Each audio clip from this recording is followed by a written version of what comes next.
नमस्कार दोस्तों। आज हम फ्रांस की क्रांति का ये जो लास्ट टॉपिक है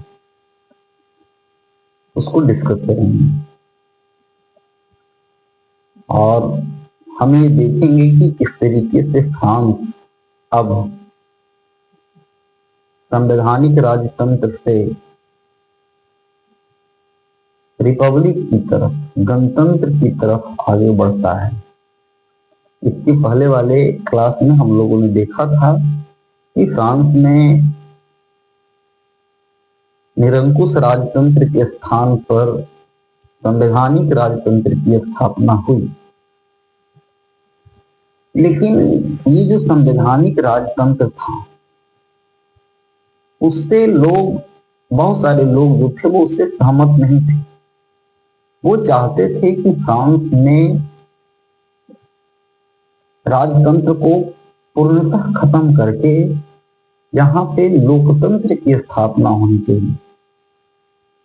तो कुछ लोग जो संवैधानिक राजतंत्र था उसी को बहाल रखने के पक्ष में थे और उनका कहना था कि फ्रांस में जो क्रांति हुआ था, जिस बदलाव के लिए क्रांति हुआ था, उसका काम अब पूरा हो गया है और इसलिए फ्रांस को अब ये जो बदलाव हुए हैं, राजतंत्र को एक कानून के अनुसार जो बांध दिया गया है, तो एक तरीके से ये भी जनता का ही शासन है और जनता को अब शासन का जो सत्ता सुख है उसको भोगना चाहिए और ज्यादा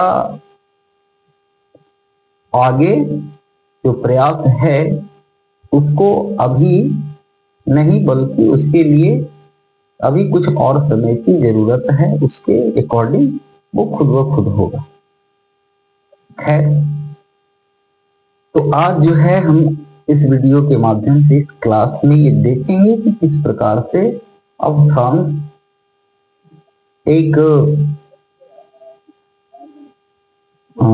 जो निरंकुश राजतंत्र से संवैधानिक राजतंत्र बना था और अब हम देखेंगे कि किस प्रकार से फ्रांस में संवैधानिक राजतंत्र को खत्म करके और लोकतंत्र की स्थापना की जाती है। अब इसको जो है हम छोटे छोटे टॉपिक के माध्यम से समझेंगे। फर्स्ट है क्रांति की विरोधी शक्तियां।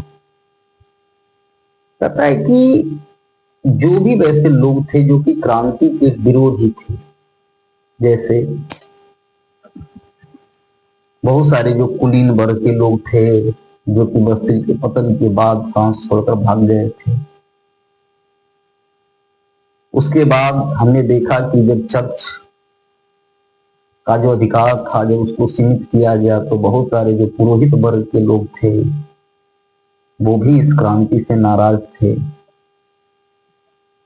इसके साथ साथ उस समय पूरे यूरोप में राजतंत्र व्यवस्था ही कार्य कर रहा था।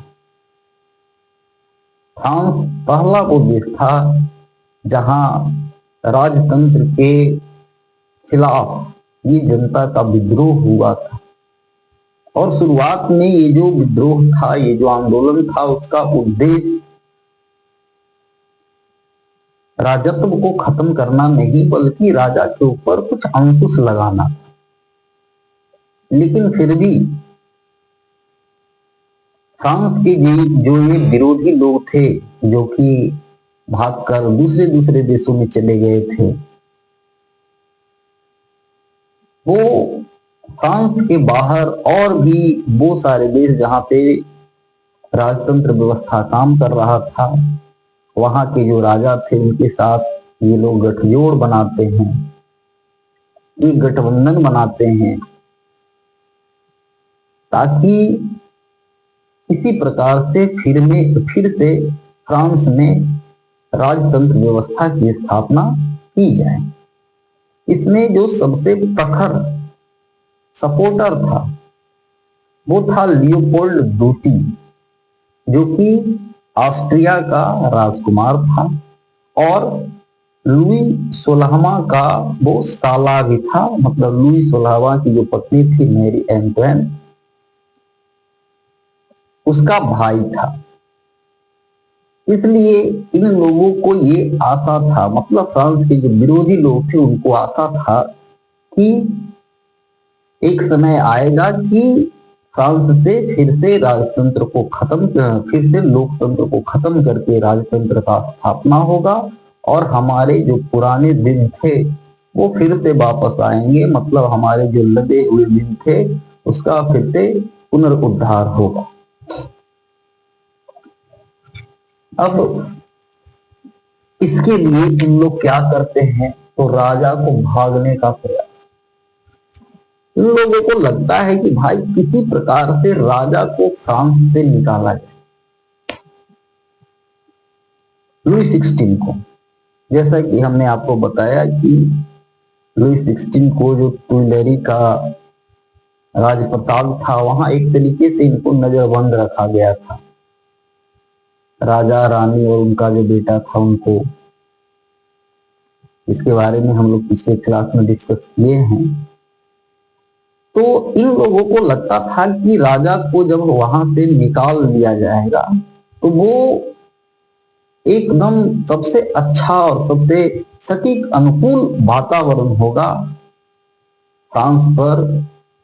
जो और बाकी देश हैं वो उस पर अटैक कर देंगे और अटैक करने के बाद फ्रांस में फिर से राजतंत्र की स्थापना होगी। इसके लिए प्लानिंग किया जाता है और इस प्लानिंग के अकॉर्डिंग राजा को भगाने का प्रयास किया जाता है। कहता है कि फ्रांस की सुनसान गलियों में राजा जो है एक चोर के जैसा, एक खंडक के जैसा, मतलब वो खंडक मतलब होता है दीवार उवाल, पहले क्या होता था कि बड़ा बड़ा घर होता था तो उसके अंदर जो चोर होता था वो खंडक लगाता था, मतलब जिसको सेंधमारी कहते हैं, मतलब जमीन जो मकान है उसका कुछ जो पार्ट है गोल से उतना फोड़ के उसके अंदर घुस जाना और चोरी करना। तो वो लोग जिस प्रकार से चलते थे, मतलब सतर्क हो गई भाई कोई चोर है तो वो हमेशा एकदम चौके हुए रहता है कहीं कोई पकड़ ना ले। इसी प्रकार से राजा जो है वो पेरिस की गलियों में रात करीब 2 बजे चुपके से अपना राजप्रताप से निकलता है। राजा रानी और उसका जो लड़का है अगला गली पे उसके लिए एक जो घोड़ा गाड़ी है वो तैयार रहता है। राजा और रानी चुपचाप उस पर बैठ जाते हैं और जो उनका मनोभाव होता है वो इस प्रकार का होता है कि भाई चलो अब बस कुछ ही दूर उस पहाड़ी के पीछे, मतलब जैसे ही हम फ्रांस का ये जो सीमा है उसको क्रॉस कर लेंगे तो फिर वही सारा पुराना दिन आ जाएगा। अरे क्या होगा, बहुत होगा तो कुछ लोगों को फांसी पर लटका दिया जाएगा, कुछ लोगों को कोड़ा लगाया जाएगा, कुछ लोग विरोध करेंगे लेकिन बाद में सब शांत हो जाएगा और फिर से वही जो दिन था पुराना दिन वो लौटने वाला है। इस प्रकार के स्वप्न को देखते हुए राजा चला जाता है, चलते रहता है। उसी समय ग्वालियर नामक नगर में जो संतरी लोग होता है वो राजा को पकड़ लेता है, बोलता है आप कौन हैं और कहाँ जा रहे हैं, पासपोर्ट दिखाइए। इस प्रकार से राजा का भेद खुल जाता है और राजा पकड़ा जाता है। राजा को पूरे भीड़ धीरे धीरे लोग को पता हो जाता है इस प्रकार का कि भाई ऐसा घटना है, राजा भाग रहा था पकड़ लिया गया है। बहुत सारे लोग भी उसके साथ हो जाते हैं देखने के लिए। राजा को इसी प्रकार यहाँ लाया जाता है, फिर से पेरिस लाया जाता है और सारा जो जनता है वो एकदम राजा को देखते रहता है, निहारते रहता है, अवाक लगता है। कहने का मतलब है कि कभी जो व्यक्ति राजा था जिसके सामने कोई बोलता नहीं था, जिसके सामने किसी को खड़ा होने का हिम्मत नहीं था, जिसका जो वाक्य है वही कानून था, जो सर्वे सर्वा था, उसका आज ये स्थिति था कि वो एक चोर की भांति फ्रांस से भागने का प्रयास करता है। उसके बाद रिपब्लिक के पक्षपातियों का अभ्युदय।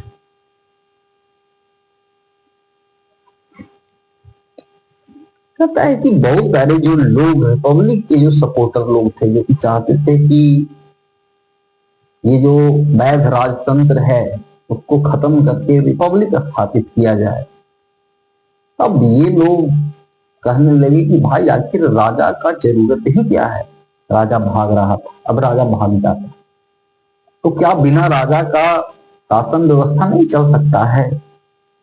भाग रहा है, भागने दो। और ये जो रिपब्लिक लोग थे, अब ये ज्यादा मुखर और प्रखर होकर इस बात को उठाने लगे कि बिना राजा का भी जो देश है वो चल सकता है और राजा का कोई जरूरत नहीं है। ये जो घटना था राजा को भागने का, उसे राष्ट्रीय महासभा के द्वारा दबाने का प्रयास किया जाता है कि भाई ये जो बात है वो ज्यादा दूर तक ना फैले, क्योंकि इसका फायदा जो है वो उठा रहे थे कौन? तो जो रिपब्लिक के पक्षपाती लोग थे, जो कि वैध राजतंत्र को खत्म करके फ्रांस में रिपब्लिक की स्थापना करना चाहते थे। लेकिन अभी तक जो राष्ट्रीय महासभा था उसमें वैध राजसत्ता के पक्षपातियों का संख्या ज्यादा था। वो राजा को नहीं हटाना चाहते थे, बल्कि राजा के ऊपर कुछ अंकुश लगाना चाहते थे और लोगों के जो अधिकार थे उसको सुनिश्चित करना चाहते थे। इसलिए इनको लगा, जो वैध राजसत्तावादी लोग थे जिनका राष्ट्रीय महासभा में ज्यादा संख्या था, उन्होंने पहले इस बात को दबाने का प्रयास किया। लेकिन भाई बात दबता कहाँ है, सच्चाई छुपता कहाँ है, एक न एक दिन तो वो बाहर आता ही है। क्या होता है कि इसी के विरोध में, मतलब जो रिपब्लिक के पक्षपाती लोग थे वो ये मांग कर रहे थे कि भैया ये राजा का कोई जरूरत नहीं, राजतंत्र को खत्म किया जाए, वैध राजतंत्र को भी खत्म किया जाए और रिपब्लिक का स्थापना किया जाए। तो इस मांग को लेकर कहता है कि पेरिस का ही एक जगह है सांगमार, वहां पे कुछ लोग जो थे वो विरोध कर रहे थे, विरोध प्रदर्शन अपना कर रहे थे, जिस पर पेरिस का जो मेयर था बेली, उसने गोली चलाने का आदेश दे दिया। और ये घटना है 16 जुलाई 1791 ईस्वी। इसमें कुछ लोग जो है वो मारे गए, जिससे जो आम जनता है उसका सहानुभूति धीरे धीरे रिपब्लिक के पक्षपातियों की तरफ होने लगा। आम जनता को भी लगने लगा कि भाई राजा का क्या जरूरत है, राजा का कोई जरूरत नहीं है। अब रिपब्लिक में जनता ही शासन चलाए तो ठीक है, राजा एक तो भाग रहा है, छुप के भाग रहा है, और इसका जो हमारे विरोधी देश हैं, जो हमारे शत्रु देश हैं, उनके साथ भी राजा का गठबंधन है। राजा हमेशा ये प्रयास करते रहेगा कि भाई किस प्रकार से जो उसका पावर खत्म हुआ है उसको फिर से हासिल किया जाए। तो इस प्रकार का जो व्यक्ति है, मतलब जो राजा है, उसको रखने का क्या मतलब है? राजा के पद को ही समाप्त कर दिया जाए।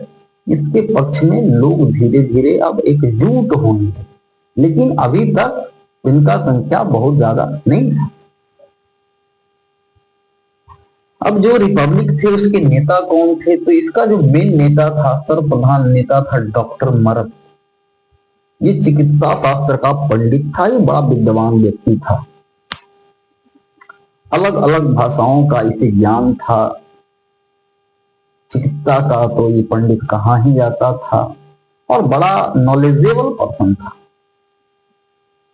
इस समय वो एक समाचार पत्र है लोकमित्र, उसका ये संचालन कर रहा था, और इसके माध्यम से लोगों में जागरूकता लाने का प्रयास कर रहा था कि राजा का कोई जरूरत नहीं है, बल्कि लोकतंत्र की स्थापना की जाए, और ये जो वैधानिक राजतंत्र है उसको ही खत्म किया जाना चाहिए। इसके साथ एक और व्यक्ति था, कैमिल देशमोला, जो कि बस्तिल की घटना से संबंधित है, जिसके बारे में हमने बताया था आपको। यही वो व्यक्ति था जिसने सबसे पहले लोगों को संबोधित किया था कि भाई, उधर राजा तो प्लानिंग कर रहा है, जर्मनी और स्विट्जरलैंड का जो भाड़ा का सैनिक है उसको बुला रहा है, और हम लोग को सतर्क हो जाना चाहिए, हम लोग को हथियार इकट्ठा कर लेना चाहिए, नहीं तो बहुत जल्द ही ये जो भाड़े के सैनिक हैं वो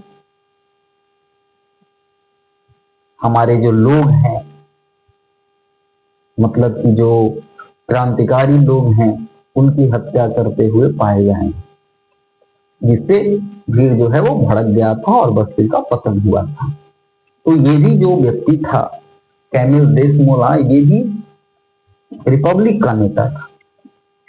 तीसरा और एक व्यक्ति था दांतो, जो कि पेशे से तो वकील था, लेकिन अपने जोशीले भाषणों के लिए ये जाना जाता था। जहां भी ये अपना भाषण देता था, व्याख्यान देता था, वहां लोगों को जोश से भर देता था। इस कारण ये उस समय फ्रांस के जो नवयुवक वर्ग थे उसमें बहुत ज्यादा ये प्रसिद्ध था। तो ये जो लोग थे वो रिपब्लिक के सपोर्टर थे। तो कुछ जो लोग थे वो वैध राज सत्ता के पक्षपाती दल थे और उसके नेता थे। तो एक ये दल था जो कि रिपब्लिक स्थापित करना चाहता था, तो दूसरा एक दल था जो कि राज सत्ता को बनाए रखना ही चाहता था, मतलब वैध राज सत्ता को स्थापित रखना चाहता था। उसमें जो नाम है वो पहला है नाम लफायत का और दूसरा है नाम मिराबो का। लफायत खुद भी एक कुलीन व्यक्ति था, कुलीन परिवार से ये बिलोंग कर रहा था। और अमेरिका में जो क्रांति हुआ था इंग्लैंड के खिलाफ,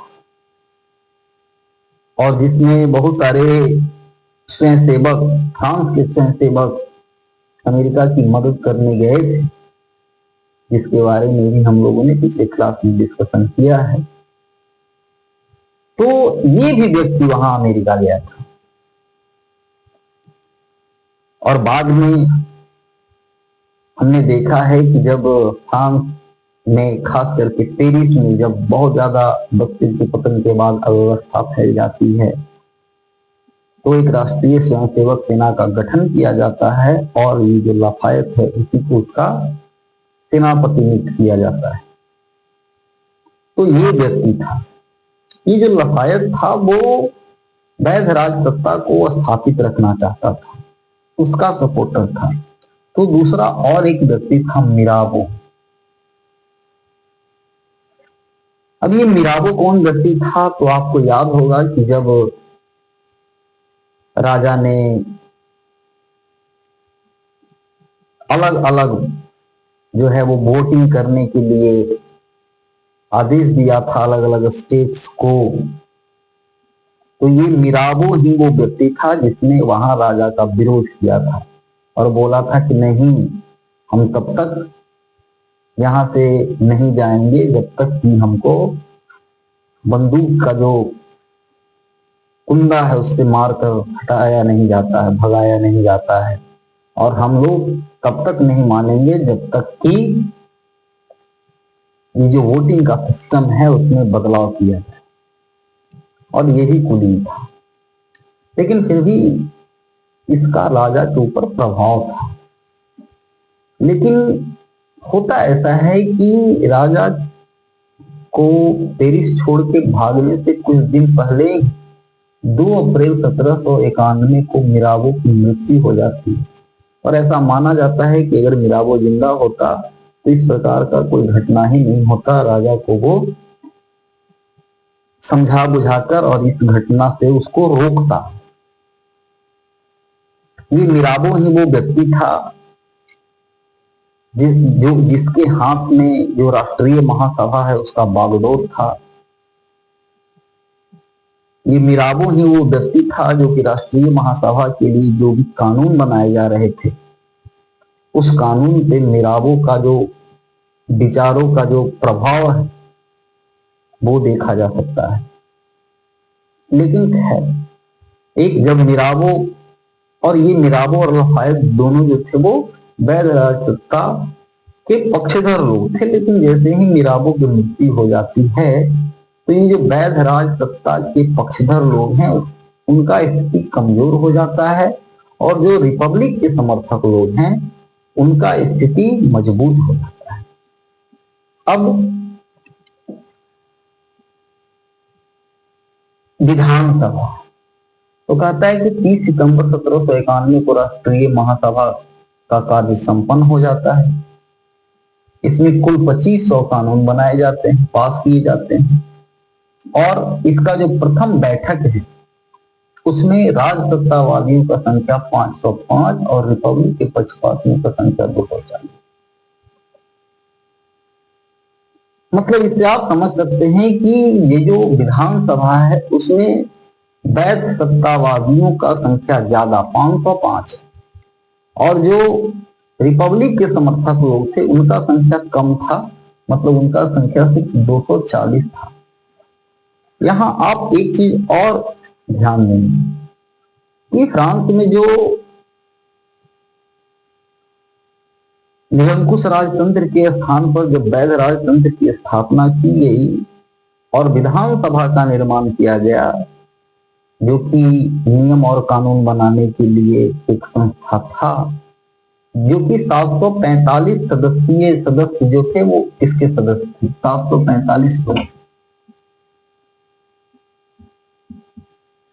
लेकिन इसमें भी आपने देखा था कि सारे लोगों को वोटिंग का राइट नहीं था। अभी भी बहुत सारे ऐसे लोग थे जिनको वोटिंग राइट से वंचित किया गया था। पहला तो जो महिलाएं थी उनको वोटिंग राइट नहीं था। 18 साल से कम उम्र के जो बच्चे थे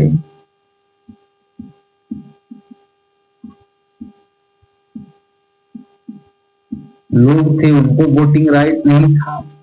और ऐसा नियम था कि जो व्यक्ति अपना 3 दिन का जो मासिक वेतन है उसके बराबर जो कर देता है, 3 दिन के वेतन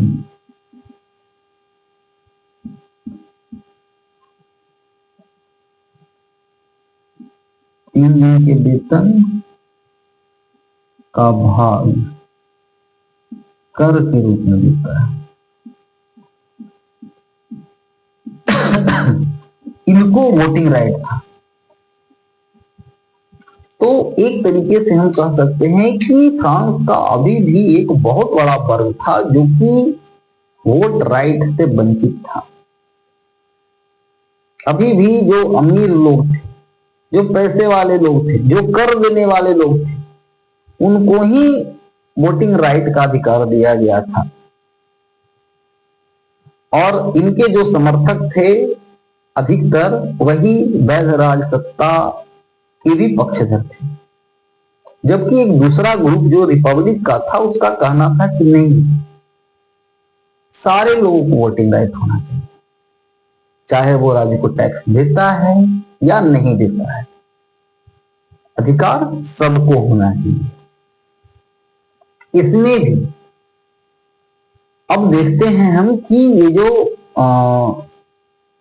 रिपब्लिक के जो लोग थे, रिपब्लिक के जो पक्षधर लोग थे, उसमें भी दो तरीके के लोग थे। एक जैकोबिन क्लब। ये जैकोबिन क्लब क्या था? तो जेकॉब का जो गिरिजा है, वहां पे पहले इसका गुप्त संगठन होता था। ऐसा माना जाता है कि जिस समय राष्ट्रीय महासभा को वर्साय से पेरिस लाया जा रहा था, तो पेरिस में जहां राजा और रानी को रखा गया था, उसके बाद जहां पे राष्ट्रीय महासभा को सेटल्ड किया गया था, उसके बगल में ही ये जेकॉब का एक जो गिरजा है, उसको इन लोगों ने भाड़ा पर ले लिया था। और स्टार्टिंग में इसके मात्र 100 सदस्य थे, और ये एक तरीके से गुप्त क्रांतिकारी संगठन की तरह अपना संगठन चलाते थे, जिसमें ये उन सारे मुद्दों पे बात करते थे जो कि फ्रांस में सुधार के रूप में किया जाना चाहिए।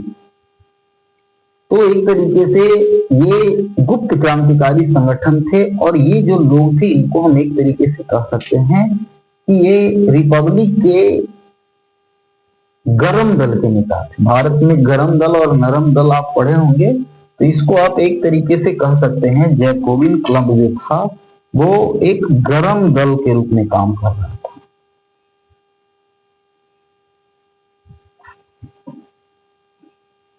लेकिन बाद में 17 अक्टूबर 1791 ईस्वी को ये जो जैकोबिन क्लब था वो सारे लोगों के लिए खोल दिया गया, आम जनता के लिए खोल दिया गया। अब इसको गुप्त रखकर काम करने का कोई जरूरत नहीं था। इससे बहुत सारे जो लोग थे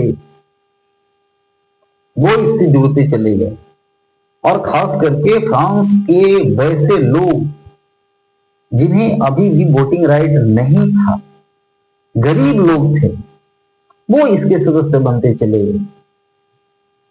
और इनको लगता था कि भाई अभी फ्रांस में जो क्रांति है वो पूर्ण नहीं हुआ है, अभी इस क्रांति को और आगे बढ़ाना होगा, और उस हद तक बढ़ाना होगा जहां सारे लोगों को वोटिंग राइट होगा। इस आधार पे वोटिंग राइट नहीं होगा कि भाई जो टैक्स देगा उसी को वोटिंग देगा। तो इसके जो मेन नेता थे, जिसके बारे में हम लोगों ने बात कर लिया है, डॉक्टर मरस थे, दांतो थे, देशमोला, कैमिल देशमोला इसके प्रमुख सदस्य थे। और जून 1791 तक इसकी 400 शाखाएं जो थी वो कार्य कर रही थी। ये जो जैकोबिन क्लब था उसको आप एक तरीके से कह सकते हैं कि इनका जो अधिकतर जो शाखाएं थी वो शहरी क्षेत्रों में कार्य करती थी। वो शहरी क्षेत्रों में कार्य करती थी, शहरी क्षेत्रों में कार्यरत।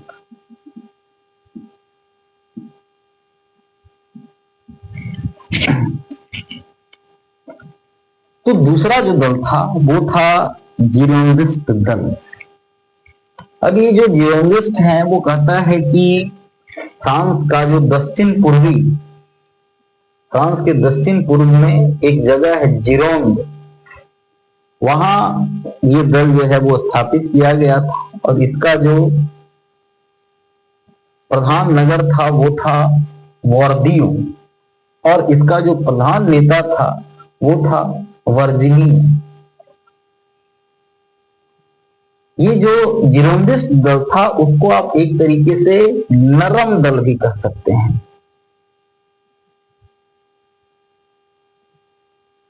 और इसमें जो अधिकतर जो लोग जुड़े हुए थे वो ग्रामीण क्षेत्रों के लोग थे।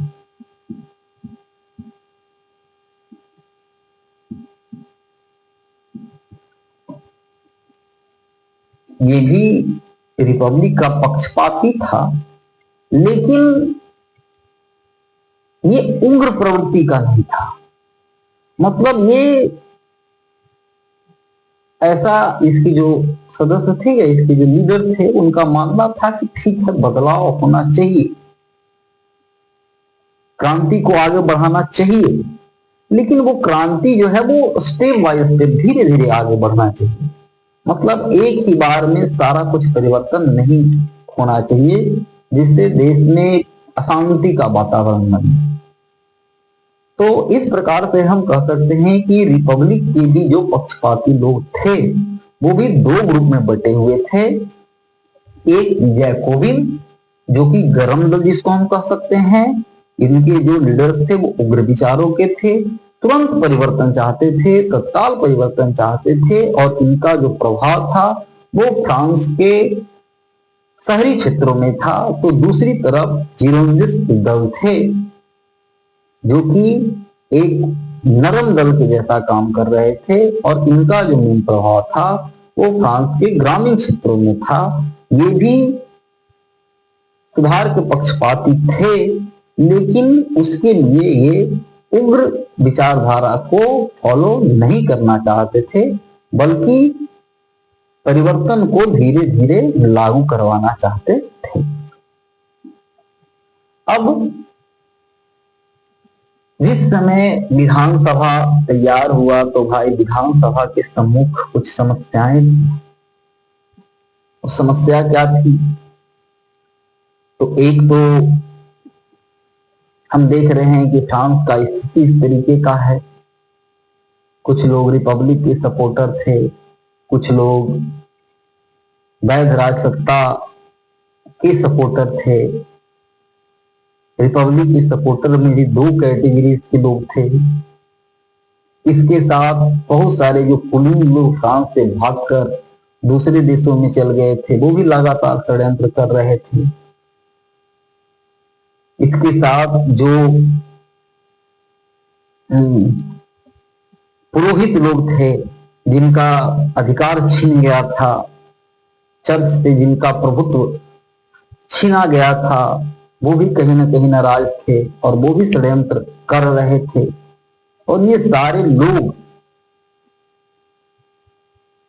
खास करके जो कुलीन और पुरोहित लोग थे वो, और इसके अलावा फ्रांस के बाहर वो सारे राजतंत्रात्मक देश इस बात का प्रयास कर रहे थे कि किसी प्रकार से फ्रांस की इस क्रांति को कुचल दिया जाए और फ्रांस में फिर से राजतंत्र की स्थापना की जाए।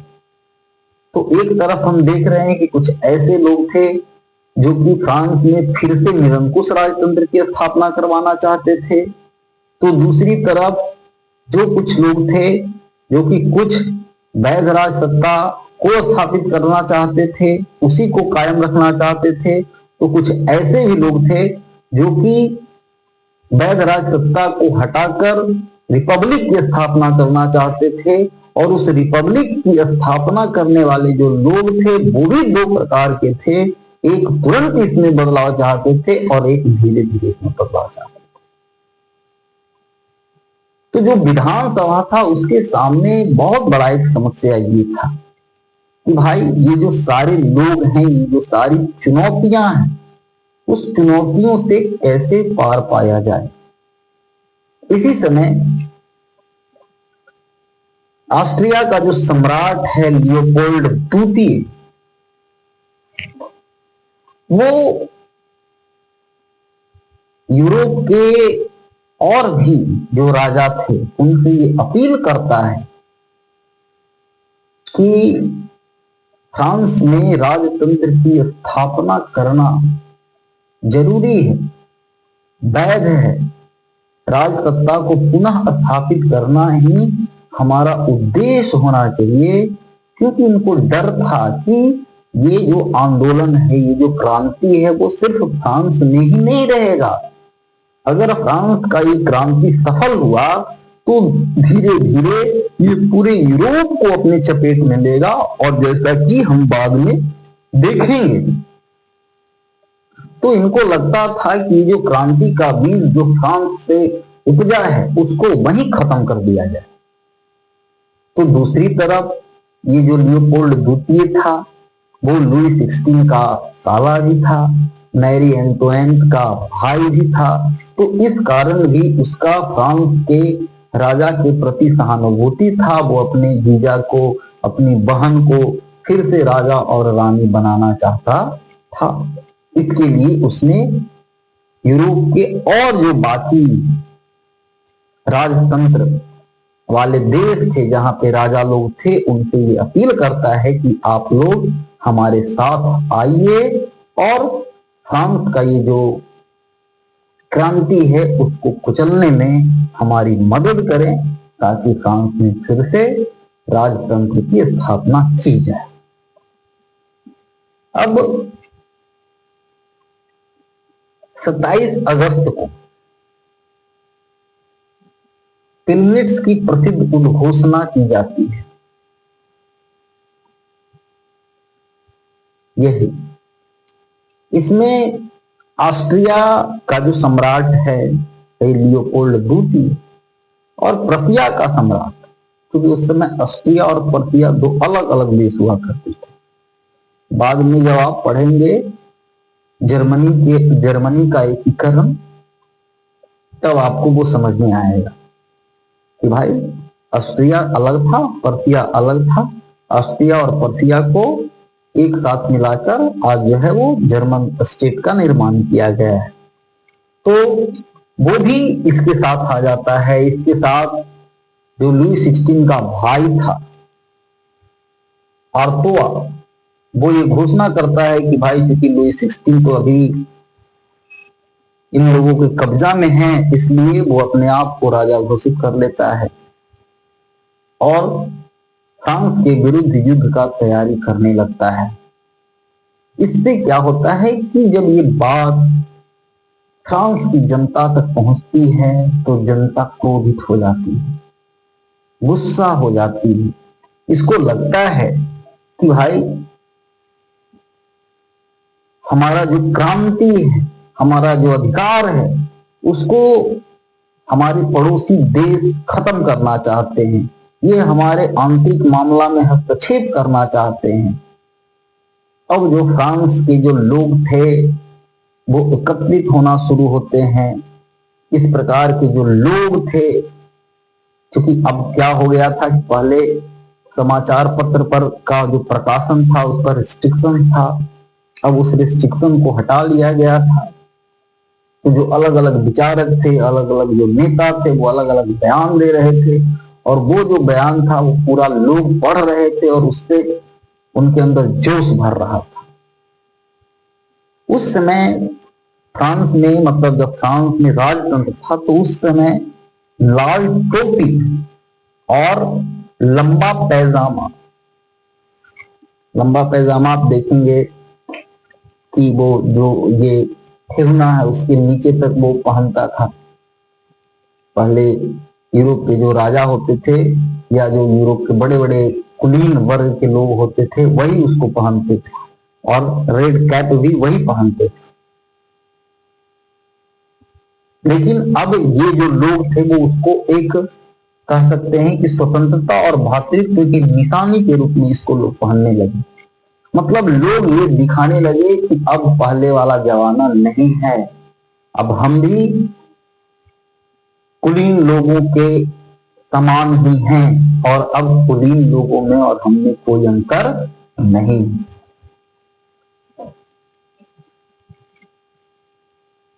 अब क्या होता है कि जो फ्रांस के लोग हैं उनके अंदर, हमने बताया कि इनको लगता है कि भाई ये तो हमारा जो आंतरिक मामला है उसमें हस्तक्षेप करने का ये प्रयास कर रहे हैं।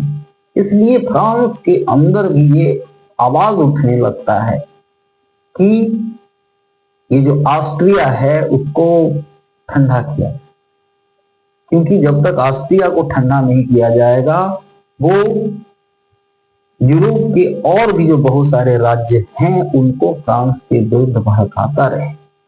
इसलिए ऑस्ट्रिया के विरुद्ध युद्ध की घोषणा हो जाती है 20 अप्रैल 1792 की। इसके लिए जो राष्ट्रीय विधानसभा है वहां एक प्रस्ताव लाया जाता है और उस प्रस्ताव के खिलाफ मात्र 7 वोट पड़ता है, बाकी वोट जो है वो उसके पक्ष में पड़ता है। यहाँ एक इंटरेस्टिंग बात ये है कि ये जो 7 वोट विरोध में पड़ता है उसमें रॉबेस्पियर जो है वो युद्ध के खिलाफ वोटिंग करता है। अब ये जो रॉबेस्पियर है वो आगे चलकर एक बहुत मेजर प्लेयर है। बाद में आतंक का जो शासन स्थापित होगा रॉबेस्पियर के काल में, मतलब इसके हाथ में ही शासन सत्ता का बागडोर कुछ समय के लिए होता है। एक तरीके से कह सकते हैं कि गरीबों का नेता था। रॉबेस्पियर का कहना था कि नहीं, फ्रांस को ऑस्ट्रिया के विरुद्ध युद्ध की घोषणा नहीं करनी चाहिए, इससे जो फ्रांस के गरीब लोग हैं उनका ही नुकसान होगा। अभी फ्रांस जो है वो अपने आप को ऑस्ट्रिया से युद्ध के लिए तैयार नहीं किया है। ऑस्ट्रिया के पास एक सुसज्जित सेना है, लेकिन फ्रांस के पास अभी इस तरीके का सेना का अभाव है। राष्ट्रीय स्वयंसेवक सेना तो कार्य कर रही है, लेकिन इसमें अभी उतना ज्यादा शार्पनेस नहीं आया है। इसलिए ये इस समय ऑस्ट्रिया के विरुद्ध जो युद्ध की घोषणा के लिए प्रस्ताव लाया जाता है राष्ट्रीय विधानसभा में, उसके विरोध में वोट करता है।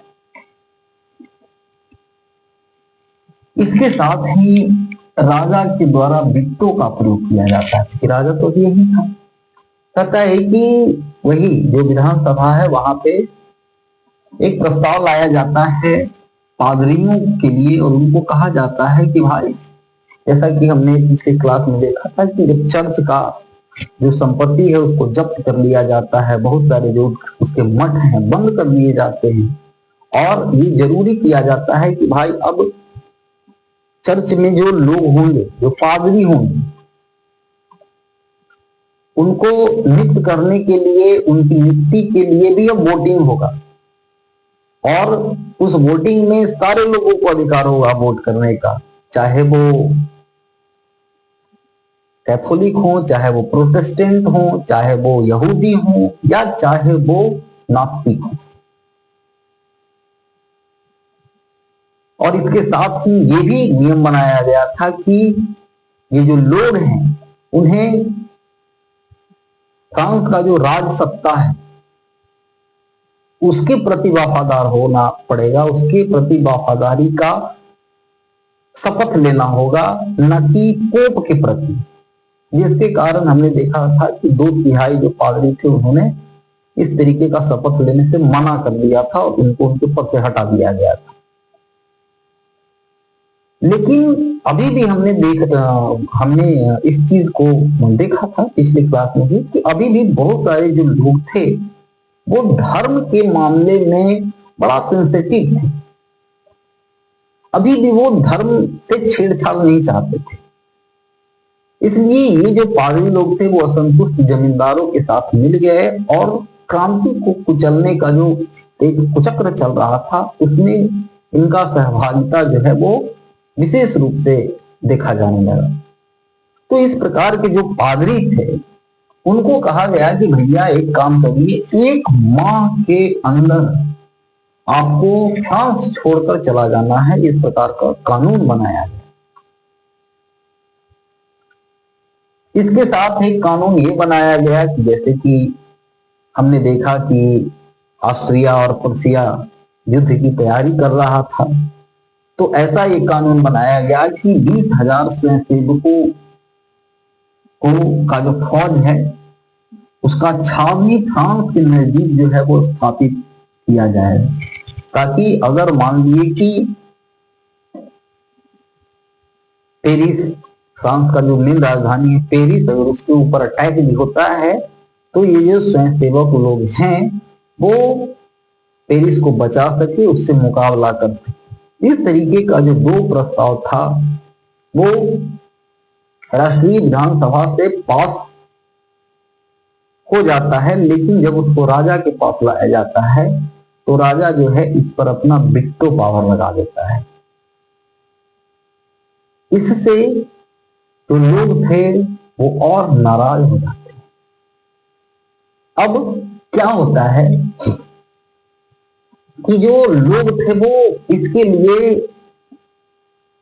रानी को उत्तरदायी समझते हैं, क्योंकि यहाँ क्या हो रहा था, यहाँ रानी का जो भाई था लियोपोल्ड द्वितीय वही बार बार धमकी दे रहा था, और दूसरा राजा ने जो वीटो लगाया था, ऐसा माना जाता था कि रानी के कहने पर ही राजा ने ये वीटो लगाया था। तो जो लोग थे अब रानी को एक तरीके से विदेशी समझने लगे, शत्रु पक्ष का समझने लगे कि भाई इसी का भाई तो हम लोगों का दुश्मन है। इसके साथ साथ इसको जो है वो बिट्टो रानी के रूप में भी बुलाने लगे कि भाई ये रानी तो बिट्टो लगाने वाली है, हम लोग का बात नहीं मानती। तो इससे क्या हुआ कि जो लोग थे वो गुस्सा हो गए और उन्होंने राजप्रसाद पर फिर से आक्रमण कर दिया, अटैक कर दिया। लेकिन राजप्रसाद पर अटैक किया गया, पत्थर फेंका जाने लगा, लेकिन राजा यहाँ बुद्धिमानी का परिचय दिया। राजा कभी कभी बुद्धिमानी का हमेशा परिचय देता था, लेकिन बाद में राजा जो है उसके ऊपर रानी का प्रभाव बहुत ज्यादा होता था, और इसके साथ साथ उसके जो सगे संबंधी थे या कुलीन लोग थे उसके प्रभाव में आकर राजा फिर उनकी तरफ मुड़ जाता था, क्योंकि ये पावर जो है उसका एक अलग नशा है।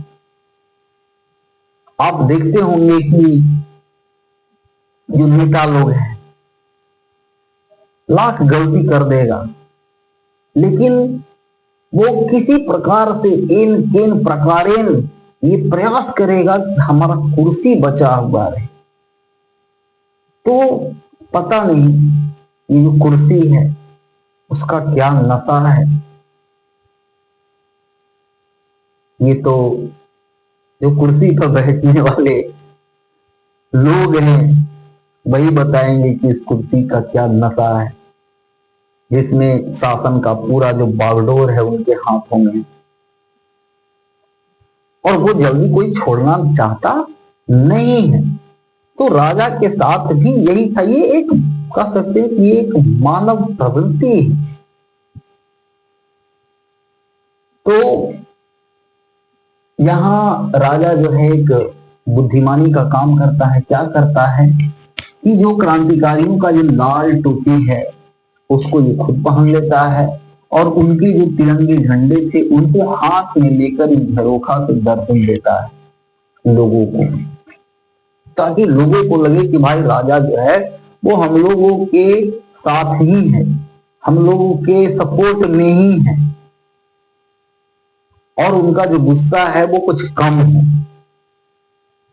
उसका राजा का ये आइडिया ही काम आ गया, और इससे जो उनका गुस्सा था वो थोड़ा कम हो गया और वो लोग फिर वापस लौट गए। लेकिन इसी क्रम में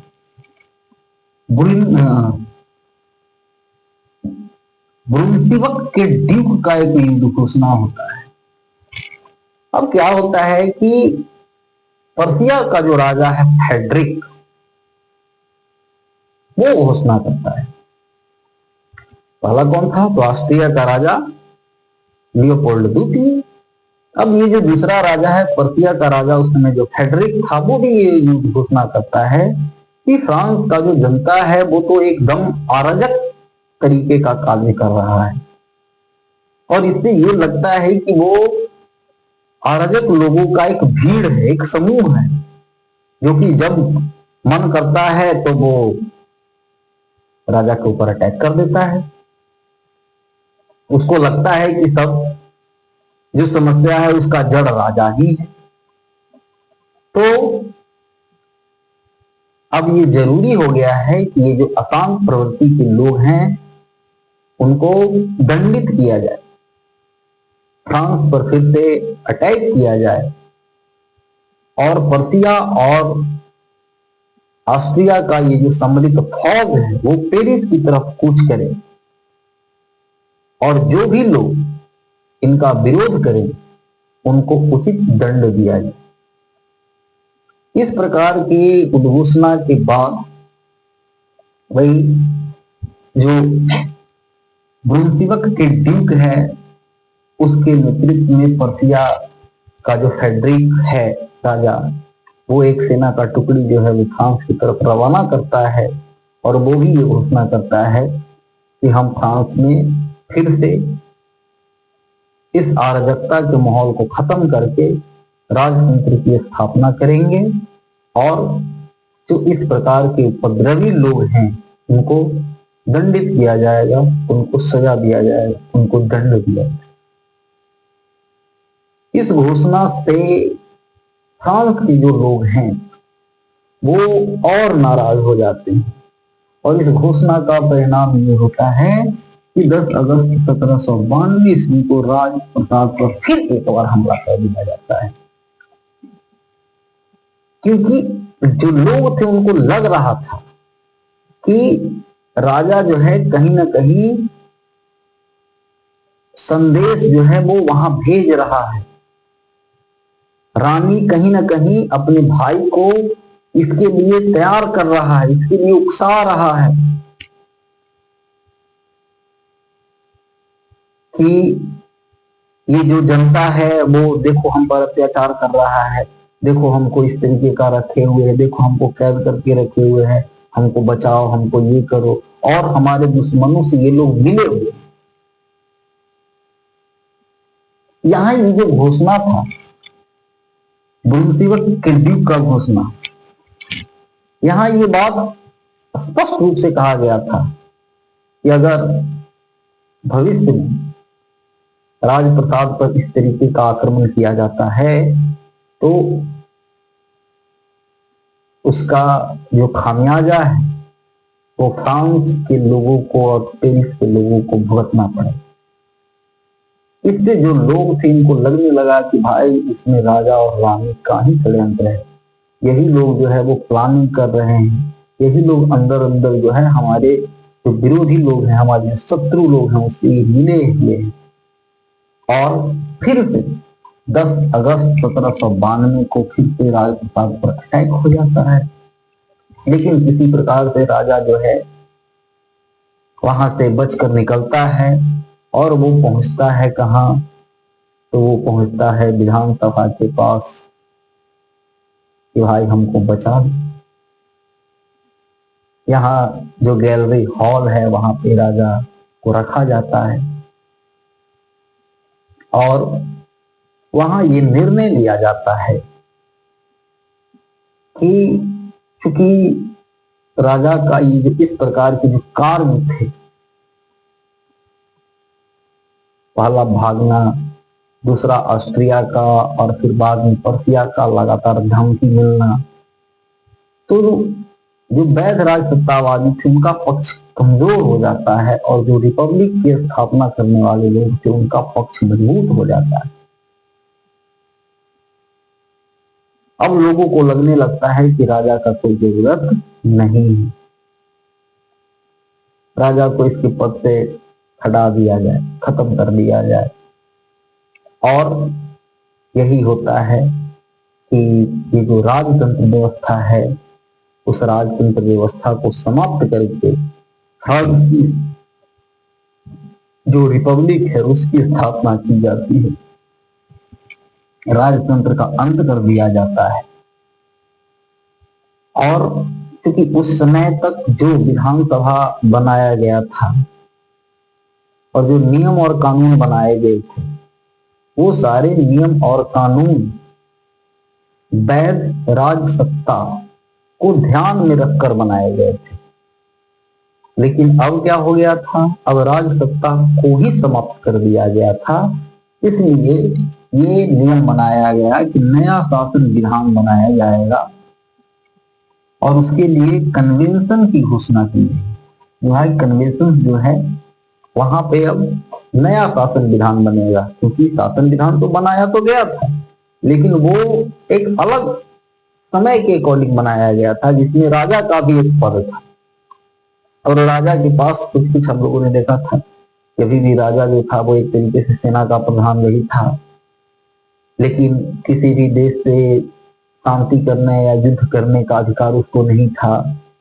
कोई भी कानून जो है वो राजा के पास अंतिम सहमति के लिए जाता था, जहां राजा जो है वो विटो पावर का यूज कर सकता था। लेकिन अगर वही 3 बार लगातार उसके पास चला जाए तो वो कानून बन जाता था। तो इस प्रकार का जो प्रोविजन था वो बनाया गया था। लेकिन अब तो न राजा है तो भाई इस प्रकार के कोई प्रोविजन का जरूरत नहीं था, इस प्रकार की कोई कानून का जरूरत नहीं था। और उस समय जो कानून बनाया गया था वो राजा को ध्यान में रख के बनाया गया था। अब इस प्रकार का कोई मामला नहीं था, इसलिए कहा गया कि अब एक नया संविधान बनाया जाएगा। अब उसके लिए जो कन्वेंशन है उसकी घोषणा की गई। अब जो विधानसभा था उसको भी भंग कर दिया गया, क्योंकि विधानसभा में हम लोगों ने देखा था कि अब वहां पे जो कर देने वाले लोग थे, टैक्स देने वाले लोग थे, उनको ही सिर्फ वोटिंग राइट था। बाकी जो महिलाएं थी उनको वोटिंग राइट नहीं था। 18 साल से कम उम्र के जो लोग थे उनको वोटिंग राइट नहीं था, या गरीब जो लोग थे उनको वोटिंग राइट नहीं था। तो समाज का एक बहुत बड़ा वर्ग, एक प्रकार से कह सकते हैं कि 70% लोग के पास अभी भी वोटिंग राइट नहीं था। इसलिए कहा गया कि ये जो विधानसभा है इसको भी खत्म करो, इसका आगे कोई काम नहीं है। और दांतों, वही जो बताए हम कि पेशे से एक वकील था और अपने जोशीले भाषणों के लिए जाना जाता था, और ये रिपब्लिक का समर्थक था। और रिपब्लिक के समर्थक में भी जो जैकोबिन्स क्लब के लोग थे उसमें ये एक महत्वपूर्ण नेता था, और ये गर्म दल का प्रतिनिधित्व करता था। मतलब ये क्रांतिकारी विचारों वाला था जो कि फ्रांस में बदलाव, तुरंत बदलाव चाहता था। तो दांतों के नेतृत्व में एक अस्थायी सरकार का निर्माण किया गया कि भाई अभी जो है ये अस्थायी सरकार काम करेगा, बाद में जब सरकार बनेगा तो फिर देखा जाएगा। तो इस प्रकार से हमें देखा कि अब फ्रांस में ये जो राजतंत्र है उसको खत्म करके लोकतंत्र की स्थापना की जाती है, और फ्रांस अब एक रिपब्लिक के रूप में कार्य करता है। आगे हम देखेंगे इसके बाद है कि भाई फ्रांस जो है वो किस प्रकार से अपने जो दुश्मन देश है, जिसको हम लोग देख रहे थे कि एक तरीके से एक ऑस्ट्रिया है, दूसरा पर्सिया है, तो इनसे कैसे ये निपटता है, कैसे जो ये सारी जो चुनौतियां इसके सामने थी तो उन चुनौतियों से कैसे ये पार पाता है, तो उसको जो है हम कभी और उसको डिस्कस करेंगे। अभी फिलहाल जो है बस इतना ही है। हाँ, आपके लिए एक क्वेश्चन है कि अभी हमारा जो पड़ोसी देश है बांग्लादेश, वहां भी अभी अस्थायी सरकार जो है वो कार्य कर रहा है, और एक तरीके से कह सकते हैं कि फ्रांस की क्रांति से मिलता जुलता ही कार्य यहाँ भी हुआ है। लेकिन ऐसा हम नहीं कर रहे हैं कि फ्रांस के क्रांति के अनुकूल यहाँ कार्य हुआ है। यहाँ का जो आंदोलन है उस पर कट्टरपंथी और जो उग्रवादी समूह के लोग हैं उनका प्रभाव है, इसलिए हम इसका तुलना फ्रांस के क्रांति से नहीं करते हैं। लेकिन फिर भी आपके लिए क्वेश्चन है कि अभी बांग्लादेश में जो अस्थायी सरकार बना है उस अस्थायी सरकार का मुखिया कौन है। जैसे फ्रांस में जो अस्थायी सरकार बना उसका मुखिया दांतो था, तो बांग्लादेश में जो अस्थायी सरकार बना है उसका मुखिया कौन है। अगर आपको पता है तो आप आंसर कमेंट बॉक्स में जरूर बताना। तो ये जो था वो पूरा फ्रांस का क्रांति का एक जो बड़ा एपिसोड था वो खत्म हुआ, और फिर जो है हम मिलते हैं कोई नेक्स्ट वीडियो में। और खास करके जो अभी वर्ल्ड हिस्ट्री है उसको हम टारगेट किए हुए हैं कि वर्ल्ड हिस्ट्री को हमें अच्छे से पढ़ना है, ताकि वर्ल्ड हिस्ट्री से रिलेटेड जो भी प्रॉब्लम्स हैं, समस्याएं हैं बच्चों की, वो खत्म हो और पूरे विश्व को अच्छे से समझ पाए। तो फिर मिलते हैं नेक्स्ट वीडियो में, तब तक के लिए धन्यवाद, नमस्कार।